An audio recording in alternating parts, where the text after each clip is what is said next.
Livro do profeta Daniel, capítulo 5. Abra sua Bíblia, meu querido. Livro do profeta Daniel, capítulo 5. Estamos dando continuidade à nossa exposição no livro de Daniel. Eu espero que você possa nos acompanhar. Livro do profeta Daniel, capítulo 5. Se você tiver algum problema na nossa transmissão, se de repente você perceber travou, houve algum problema, alguma interrupção, fique tranquilo. O culto está sendo gravado e será transmitido mais tarde, ok? A mensagem, inclusive, separadamente. Então, fique tranquilo, tenha paciência, porque mexer com internet nesses dias tem sido um problema. As redes estão sobrecarregadas, porque todo mundo, diante da pandemia, tem movimentado as redes sociais, e aí a internet às vezes fica com algum tipo de problema. Então tenha paciência, tá joia? Daniel 5, 25 a 31. Daniel 5, 25 a 31. Esta, pois, é a escritura que se traçou: Mene, Mene, Tekel e Parsim. Esta é a interpretação daquilo. Mene, contou Deus o teu reino e deu cabo dele. Tekel, pesado foste na balança e achado em falta. Péres, dividido foi o teu reino e dado aos medos e aos persas. Então mandou Belsazzar que vestissem Daniel de púrpura e lhe pusessem cadeia de ouro ao pescoço e proclamassem que passaria a ser o terceiro no governo do seu reino.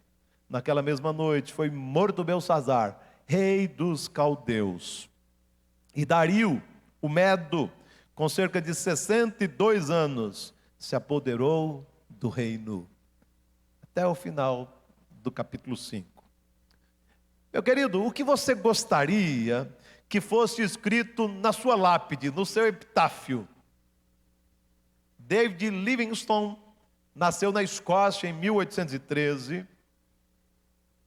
E em 1834, portanto, aos 21 anos de idade, diante dos apelos da igreja presbiteriana, que queria enviar missionários à China, ele decidiu preparar-se para exercer essa função, para assumir essa função. Em 1836, ele começou a estudar grego, medicina e teologia na cidade de Glasgow, na Escócia. Ele decidiu tornar-se missionário e médico. Em 1841, ele foi colocado à beira do deserto Kalahari, na África Austral. Livingstone sentiu-se fascinado pela missão de chegar a novos povos no interior da África. Ele queria apresentar àqueles povos o evangelho da graça, o evangelho da salvação. Além disso, o anseio do seu coração era ver os africanos sendo libertados da escravidão. Depois de anos trabalhando na África, a saúde de David Livingstone ficou debilitada. E ele veio a falecer aos 60 anos de idade. Os nativos o encontraram morto e ajoelhado ao lado da sua cama. Ele morreu de malária, orando ao pé da cama. O seu coração foi sepultado na África e o seu corpo foi levado à cidade de Londres. E o seu corpo foi sepultado na abadia de Westminster, naquela cidade. Alguém decidiu escrever um epitáfio referente a David Livingstone, com as seguintes palavras: o seu corpo foi sepultado na Inglaterra, mas o seu coração está na África. Esse epitáfio fazia o jogo de palavras. O que na verdade ele queria dizer é que o corpo de David Livingstone estava lá na Inglaterra, mas o seu coração, o seu amor, a sua paixão estava na África. Não apenas o coração físico, mas ele dedicou boa parte da sua vida para testemunhar da graça salvadora e cuidar do povo da África naqueles dias conturbados e maus. Seu corpo está na Inglaterra, mas seu coração na África. Que epitáfio precioso. Chegamos hoje ao final do capítulo 5 do livro do profeta Daniel. E como você deve se lembrar, na última semana fizemos referência a isto. No capítulo 5, descobrimos que o rei Belsazar estava oferecendo um grande banquete para 1000 dos seus dignitários, não apenas para seduzir o coração dos seus convidados, com gestos extravagantes, mas principalmente para mostrar o seu poder. Ele tinha o objetivo de se promover com aquele tipo de banquete. No entanto, como vimos, o rei da Babilônia cometeu alguns erros elementares que decretaram o fim do seu reinado. O rei Belsazar cometeu o primeiro erro. Ele não aprendeu com o seu avô Nabucodonosor sobre os perigos da soberba e o quanto a altivez pode antecipar a ruína de uma pessoa. E ele continuou soberbo, não aprendeu com o seu avô. Segundo erro, o rei Belsazar se mostrou irreverente, tanto que decidiu usar as taças de ouro tiradas do templo de Jerusalém por Nabucodonosor e trouxe para aquele banquete, serviu os seus convidados vinho nas taças que foram retiradas do templo de Jerusalém. Um terceiro erro, mais do que ser irreverente, ele aproveitou o banquete para honrar ídolos feitos por mãos humanas, quando ele deveria exaltar o Deus soberano, o Deus que é Senhor da história e que governa sobre tudo. E o profeta Daniel descreve isto com beleza e intensidade no capítulo 5, quando diz que beberam vinho, deram louvores aos deuses de ouro, de prata, de bronze, de ferro, de madeira e de pedra, que não veem, não ouvem, nem sabem, mas a Deus, em cuja mão está a tua vida e todos os teus caminhos, a Ele não glorificaste. Ao invés de honrar a Deus, eles estavam honrando a ídolos mortos, que não têm valor.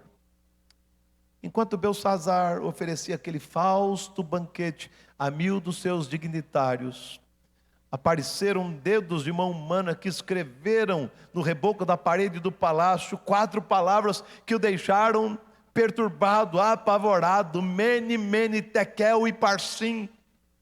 Qualquer pessoa que conhecesse um pouco de aramaico poderia traduzir aquelas palavras que diziam simplesmente isso: contado, contado, pesado, dividido. No entanto, o problema não estava na tradução das palavras, mas no significado por trás das palavras. Querendo descobrir o que aquelas palavras significavam, o rei mandou chamar os sábios do seu império, para que eles interpretassem aquelas 4 palavras. Mas somente quando o profeta Daniel foi chamado, a verdade veio à tona. Naquela noite, no banquete oferecido pelo rei da Babilônia, o Senhor enviou um recado àquele monarca. Um recado que deve ser refletido por nós com temor no coração. Eu quero nessa noite conversar com os irmãos sobre o significado por trás das palavras escritas na parede do palácio de Belsazar. Ou seja, o que Deus queria dizer de fato com aquelas palavras aramaicas, que poderiam muito bem servir de epitáfio para o rei da Babilônia. Primeiro, Deus estava dizendo que contou os dias do reinado de Belsazar e colocou um fim neles. Está aí no versículo 26. A primeira palavra aramaica que foi escrita na parede, na sala de jantar do palácio de Belsazar, foi Mene. E essa palavra tem uma relação com peso e medida, e significa literalmente contado. E você vai perceber que aparece Mene, Mene, para reforçar: o teu reino foi contado, o teu reino foi contado, os teus dias foram contados. A tradução, como eu disse, qualquer pessoa que conhecesse um pouco do aramaico conseguiria fazê-lo. No entanto, o profeta Daniel, sabendo o que Deus queria dizer, declarou ao rei o seguinte: Rei Belsazar, contou Deus o teu reino e deu cabo dele. Ou melhor, Deus contou o número de dias do seu reinado e decidiu encerrá-lo. Deus estava dizendo que deu um basta na história do rei da Babilônia, e mais do que isso, estava dando um basta na história daquele poderoso império. E é interessante quando você lê esse capítulo e se lembra do livro do profeta Abacuque. O profeta Abacuque está profundamente inquieto e diz: Deus, até quando nós vamos orar? E eu vou gritar violência e o Senhor nada fará. Havia uma crise em Judá por causa da corrupção moral, ética, espiritual e política. Havia uma confusão generalizada e o profeta está orando, pedindo que Deus intervenha, e Deus disse: eu vou levantar a Babilônia para disciplinar o povo de Judá. Aí o profeta entra em crise e diz: Deus, que negócio é esse? A Babilônia é uma nação pagã, eles são piores do que nós, como o Senhor vai fazer uso? E Deus continua conversando com o profeta e diz: mas chegará o dia quando eu julgarei a Babilônia. E no capítulo que temos diante de nós, Deus está julgando a Babilônia, como dissera ao profeta Abacuque. E naquela noite, o rei Belsazzar, que se apresentou diante de cerca de 1000 dos seus nobres, com pompa e circunstâncias, não sabia, mas o seu governo e a sua vida chegaram ao fim.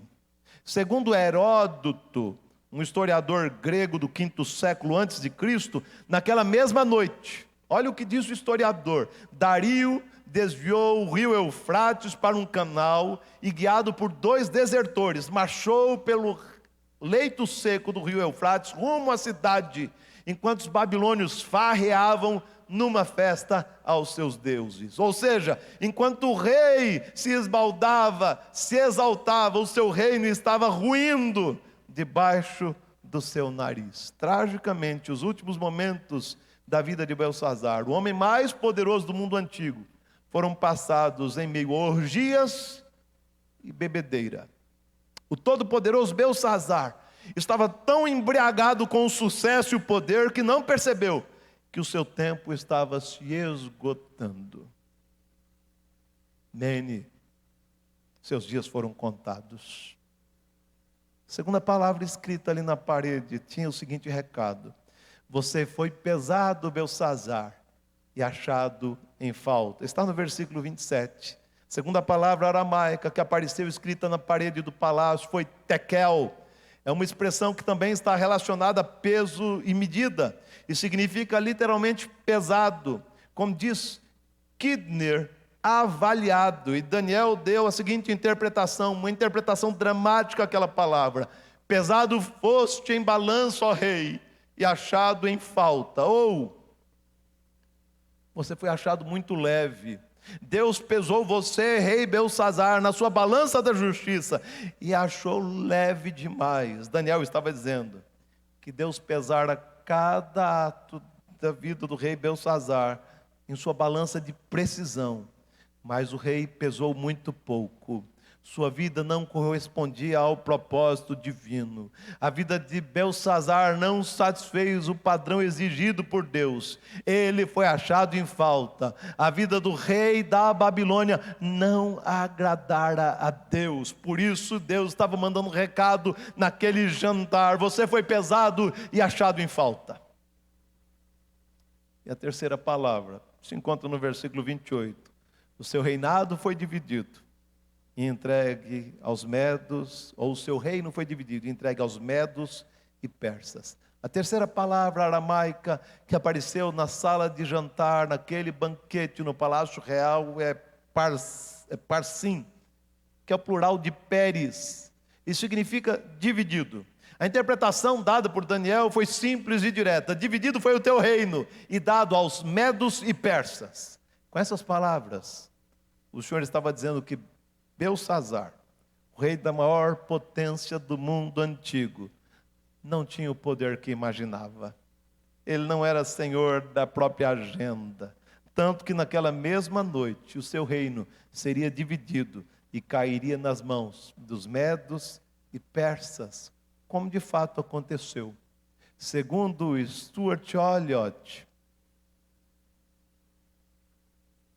naquela noite, o rei Belsazzar não apenas perdeu o reino da Babilônia, mas naquela noite, morrendo sem temor de Deus no coração, ele perdeu o reino de Deus. Ele perdeu o reino de Deus. O capítulo 5 do livro do profeta Daniel traz algumas informações que nos colocam no meio de um cenário dramático. Descobrimos que o rei Belsazar não sabia, mas naquele banquete regado a muita bebida e orgias, ele estava desfrutando dos últimos momentos da sua vida. Em poucas horas, o seu império sucumbiria. Em poucas horas, a toda poderosa Babilônia cairia. Em poucas horas, a Babilônia de Nabucodonosor ruiria, sendo arrasada pela coligação de duas forças, o Império Medo-Persa. Posteriormente, o Império Medo será engolido e nós conheceremos apenas o Império Persa, que se tornará uma grande potência do mundo antigo.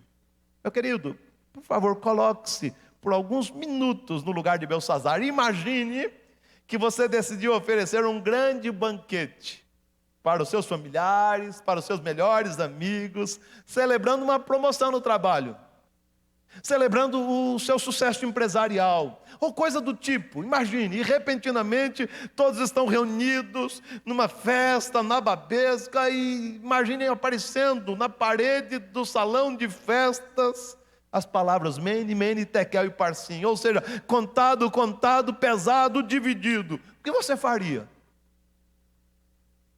Conquanto estejamos distantes, geograficamente e temporalmente, do relato bíblico, ainda assim, ele é suficientemente relevante para fazer-nos refletir com seriedade sobre a nossa própria vida nesse instante. Eu quero concluir a nossa reflexão com algumas perguntas que precisam ser respondidas com seriedade por cada um de nós, por mim e por você nessa noite. Primeira pergunta: se você for colocado numa balança, como o rei Belsazar foi, o que o Senhor dirá sobre a sua vida? Segundo Daniel, Deus pesara cada ato da vida do rei Belsazar, e ele foi achado em falta. E se todos nós, preste atenção por favor, todos nós, com todos os nossos méritos, formos colocados numa balança diante de Deus, também seremos achados em falta. Por isso, nós precisamos que a justiça de Cristo seja imputada a nós. Meu querido, quando Deus nos olha em nossa natureza caída, Ele nos vê como viu Belsazar, totalmente desqualificados. Mas, quando Deus nos olha sob a sombra da cruz, e Ele vê a justiça de Cristo imputada a nós, nos tornamos, por causa de Cristo, qualificados. As palavras de Paulo, somos vistos como justificados mediante a fé, e agora temos paz com Deus por meio do nosso Senhor Jesus Cristo. Meu querido, como você será visto diante de Deus? Com as vestimentas dos seus méritos? Ou você comparecerá diante do Senhor vestido com a justiça de Cristo? Se você comparecer diante de Deus com seus méritos, você estará totalmente perdido. A justiça de Cristo precisa ser imputada a nós. Caso contrário, todos nós seremos achados desqualificados para estar na presença de Deus. E aí, se você for pesado, o que Deus dirá? Lembre-se, se você estiver justificado em Cristo Jesus, você estará com o peso exato e será agradável diante de Deus. Segunda pergunta: e se Deus decidir colocar um ponto final na sua vida nos próximos dias, como você enfrentará a morte? Eu sei que falar sobre a morte em plena pandemia do coronavírus parece um despropósito, parece uma indelicadeza. Afinal de contas, como sabemos, muitas famílias estão feridas, porque perderam entes queridos nesses dias. Mas ainda assim, não podemos ignorar que a nossa vida está por um fio. E a qualquer hora, o fio poderá se romper. E aí? Se o fio se romper, como você enfrentará a morte? O rei Belsazar passou os últimos momentos da sua vida em orgia, bebedeira e se autopromovendo. Como você passará os últimos momentos da sua vida? Honrando a Deus ou buscando a sua própria glória? Você consegue responder isso? Terceira pergunta. Se você analisar friamente a sua vida, você consegue dizer quais são as suas prioridades? Na última semana, me dirigi ao gabinete pastoral e eu, olhando a cidade fechada, aperta o coração, a gente se preocupa com os trabalhadores, com os profissionais, com os lojistas. É angustiante você transitar pela cidade e vendo-a totalmente fechada. Mas, enquanto vi essa cena, comecei a refletir sobre os nossos valores. Por causa do isolamento social, os shoppings estão fechados. Os parques de diversão estão fechados. Os cinemas estão fechados, os bares, os restaurantes e as praias também. E repentinamente as pessoas descobriram que podem viver sem esses pequenos luxos. As pessoas descobriram que podem viver sem entretenimento. As pessoas estão descobrindo que podem viver sem alimentar um consumismo descontrolado. Afinal de contas, estas coisas não são tão importantes como imaginamos. Infelizmente, alguns só percebem isso quando estão num leito de hospital e sabem que terão pouco tempo de vida. Aí começam a dizer que bobagem, não precisava ter trocado o carro, não precisava sonhar com o barco, não precisava comprar casa na praia, que bobagem, corria atrás de algumas coisas que não tem mais sentido nenhum. Diante do leito de morte é o que as pessoas percebem, constatam. Mas, meu querido, Deus tem nos dado nestes dias o privilégio de refletirmos sobre as nossas prioridades com saúde. Portanto, entendo que em dias de pandemia, precisamos rever as nossas prioridades. Que lugar Deus ocupa no seu coração? Que lugar a oração ocupa na sua vida? Que lugar a leitura da palavra de Deus ocupa na sua caminhada de fé? Que lugar a sua família ocupa na sua agenda? Que lugar o seu cônjuge ocupa no seu coração? Que lugar o culto comunitário? E tem um bocado de gente inquieta porque não estamos reunidos em culto comunitário. Que lugar o culto comunitário ocupa na sua vida? Quantas vezes você deixou de vir para o culto porque estava tendo o jogo do 13, do Campinense ou o Flamengo? Quantas vezes? Quantas vezes deixamos de vir para o culto porque queríamos ir para a praia em João Pessoa? Quantas vezes negociamos essas coisas? Deus tem nos dado o privilégio de começar a refletir sobre aquilo que de fato importa. Quais são as nossas prioridades? Deus tem nos dado a oportunidade de refletirmos sobre as nossas prioridades. Quais são as suas prioridades? Lembre-se das palavras ditas por Jesus lá no Sermão do Monte: buscai, pois, em primeiro lugar o seu reino e a sua justiça, e todas as coisas serão acrescentadas. Essa tem que ser a prioridade, buscar em primeiro lugar o reino de Deus. Mas não é o que tem acontecido sempre conosco. Terceira pergunta: quais são as suas prioridades? E a última pergunta: o que você faria se soubesse que hoje é o último dia da sua vida? O que você acha que o rei Belsazar faria se soubesse que aquela seria a última noite da sua vida? Será que ele teria sido mais humilde, menos arrogante? Será que ele teria sido menos irreverente? Não sei dizer. Mas entendo que os acontecimentos envolvendo o rei Belsazar nos convidam a refletir sobre como devemos encarar a morte, como devemos esperar a morte, como devemos aguardar a morte. Infelizmente ou felizmente, não sabemos quando morreremos. Alguns morreriam de véspera, né, se soubessem quando iriam morrer. Então, felizmente ou infelizmente, não sabemos quando morreremos. Por isso, eu quero dizer para você: viva hoje como se você estivesse com um pé na eternidade. Viva hoje como se esse fosse o último dia da sua vida.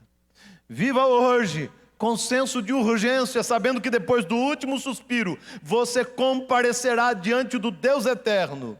Viva hoje sabendo que depois da morte, segue-se o juízo. Não existe jeitinho, segue-se o juízo. Faça hoje de Jesus o seu bem maior. Afinal de contas, Ele é melhor do que ouro, de que bens. Jesus deve ser o amado da sua alma. O que você faria se soubesse que hoje é o último dia? Não sabemos, portanto, viva hoje, como se esse fosse o último dia da sua vida. Viva aos pés do Senhor. Coloque a sua vida nas mãos do Senhor e faça de Jesus o seu único e suficiente Salvador. Eu quero lhe convidar a fechar os olhos, curvar a cabeça. Eu quero orar por você. Eu quero orar com você.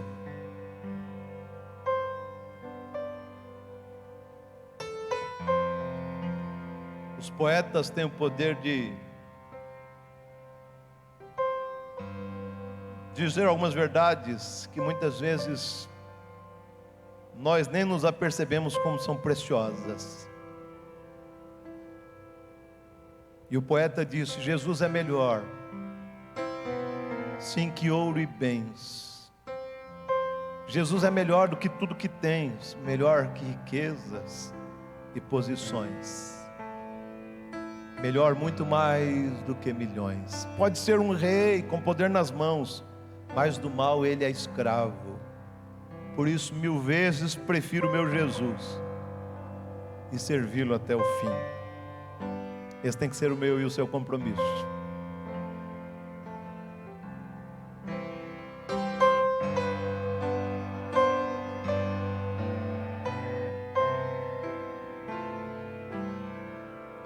Jesus é melhor, sim, que ouro e bens. Jesus é melhor do que tudo que tens. Melhor que riquezas e posições. Melhor, muito mais do que milhões. Pode ser um rei com poder nas mãos, mas do mal escravo, sim. 1000 vezes prefiro o meu Jesus e servi-lo até o fim. Jesus é melhor que qualquer valor. Amigo leal no prazer e na dor. Melhor do que tudo ele é pra mim. Melhor que qualquer amigo, enfim. Pode ser um rei com poder nas mãos, mas do mal escravo, sim.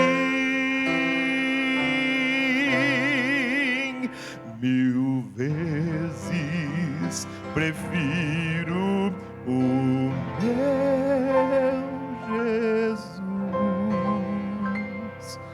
e servi-lo até